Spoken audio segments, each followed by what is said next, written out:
Oh, I put the long threaded bolt in, that's the hinge, and forget about these nylon or plastic spacers. They go in between this edge of the cover here and the cabinets, and they keep the paint from getting all scratched up on those edges there. Okay, that was a little pesky, having to get that all to line up. This side was easy when you're starting, but that side was a little trickier. And then I used my needle nose pliers to hold that rod, because the rod is tucked up underneath the edge of the thing here. So I just realized I didn't get the back side of the stupid thing, but nobody's going to see that. Anyways, so now I'm just going to reinsert that pin. Okay, so I'm going to make up another clip to retain that pin, but see, it works the way it's supposed to work. It stays shut, and once it gets past a certain point, it's got some lift assist to keep the thing open, so it's working exactly the way it should. And then well, up here, these are the clips that used to hold a fluorescent light. Maybe at some point down the road I'll do something along that line. These clips right here are for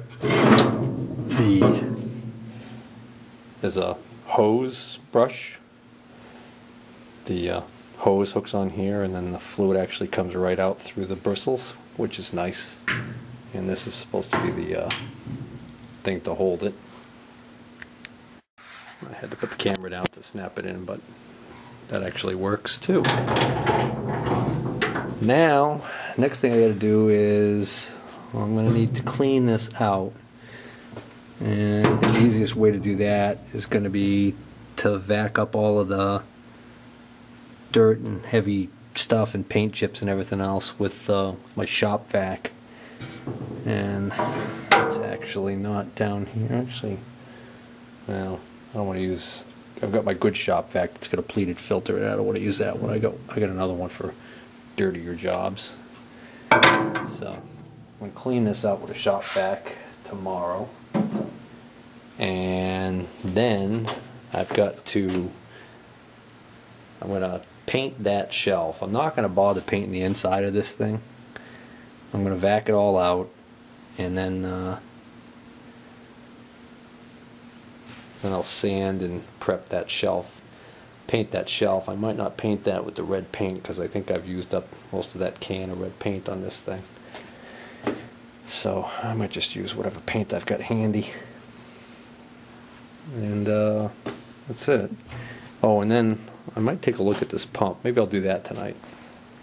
Alright, so he plugged it in for me with no fluid in it, just to show me that the pump does run, even though the switch is completely shut. He just wired it right in, and I noticed the sound right away. It was so loud that it startled me. I fumbled and dropped the camera. Anyways, that sound, that sounds like the bearings in the motor are not good. So I was thinking of seeing what kind of motor was in there and seeing whether or not it's serviceable in any way. So what's nice about this pump unit is, even with the thing full, if you want to remove the pump, you don't have to drain the whole tank.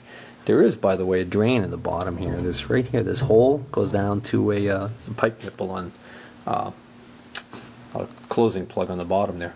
But getting back to this pump unit, the way this is designed, it actually kind of hooks on the outside here. So if I lift up on this, push in, I can actually take this whole unit out. Of course, I do have to disconnect that hose, which is doable.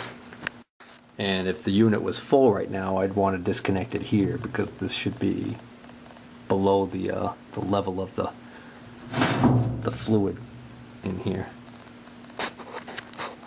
Alright, let's take a look at what we got here. We've got the filter.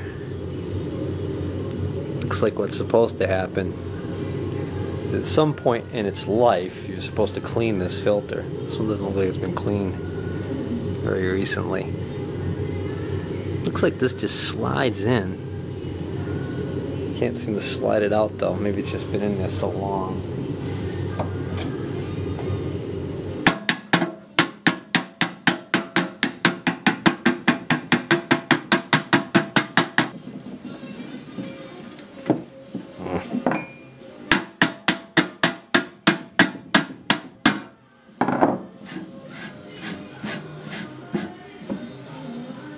The pump's got a screen on it too on the inlet, so that's good. Okay, so assuming that's just a pad, some type of material that I could buy and replace. Ugh. I guess I could wash it, but I'd much rather just see if I can. Well, if I could find out what kind of material it is, I could probably just get a sheet of it and cut my own. That would be nice. This. Oh, okay. I got a screw on the side here. Oh, looks like there's just 2 screws and this whole cover comes off. This is a pretty good size unit, so that's quite a bit of volume we're looking at there. And it'd be nice if you didn't have to fill it that high, but just because the holes are here, if I take the cover off, look where they got the pump mounted. Pump's sitting up on this little shelf right here, and it's actually up higher. So there's a little debris in there. Ugh. Anyways, I put this cover next to it. You'll actually see the top row of holes here are below. They're about right here, so about that much of the pump. So even if I fill it to that top row of holes right there, that's not high enough. In actuality, the level's got to be above this point right here.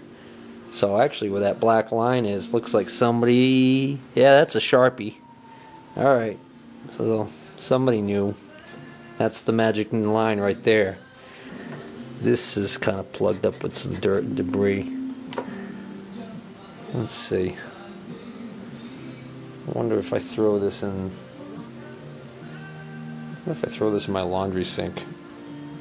What it'll sound like. Oh, this is nice. This actually comes right off. Very easy cleaning. Voila. Nice. Does this open up any further?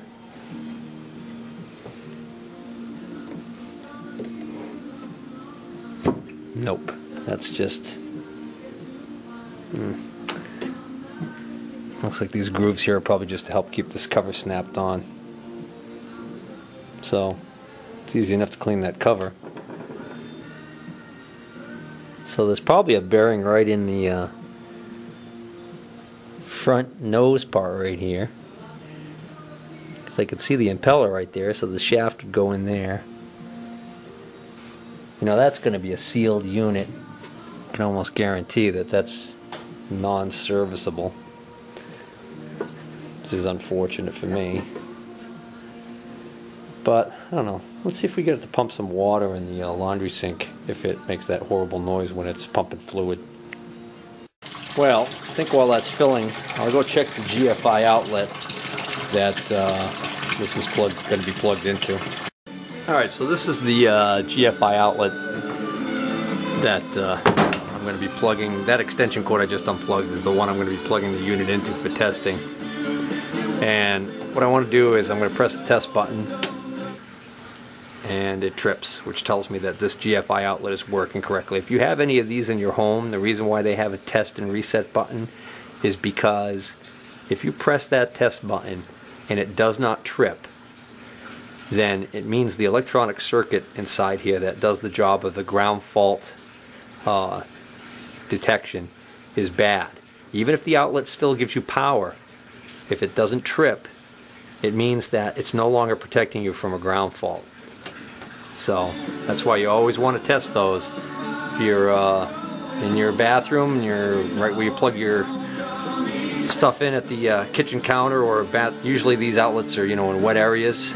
It's always a good idea to periodically test them. a lot of these come with literature that gets thrown out after installation, and the things I've read, it usually recommends like every 30 days to test it. So it's a simple enough thing to do. Oh, we got plenty of water in here now. Okay, so I've got my shop radio playing, and it's plugged into the same outlet, which is going to be handy because if I hear the radio go off, I know it will have tripped the ground fault. Why do I want this plugged into a ground fault? Well, because it's submerged in water, that's why. And if it wasn't a ground fault, interrupt outlet. And if there was a ground fault where one of the hot leads was in contact with the case, what would happen is I could actually electrify this water. Then, when I touch the water, if I'm grounded better than the water, which this isn't a plastic sink, so quite easily it's got a plastic trap, so this water is not grounded. I'll end up being the ground path. The current will want to flow through me, which means electrocution. Not good. Alright, so what I gotta do now is I gotta figure out a way to get this underwater, because if I leave it like that, I'm gonna have a geyser of water shooting up out of here. Alright, here's my solution. Just throw the old pickle jar over there in the water. Hopefully it won't be strong enough to blow that pickle jar off. Actually, what we'll do is we'll move this right over here. That way it can't, and the water will just shoot back out. Shit. Well, I'm noticing for the first time that the ground prong is missing from this cord that he wired onto this thing. This looks like an extension cord that he butchered to use on this thing. I don't think this was even the original cord.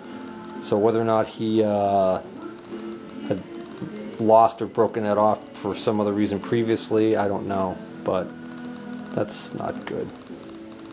Well, let's plug it in and see what happens. Yeah. Didn't trip the GFI, which is good. Pumping nicely, which is good. It's not making that horrible noise. Leads me to believe that by design the bearings in this are meant to be lubricated by the fluid going through it. I think we might be all set to go as far as the pump. Alright. When I'm out tomorrow, I'll see if I can't pick up some filter material.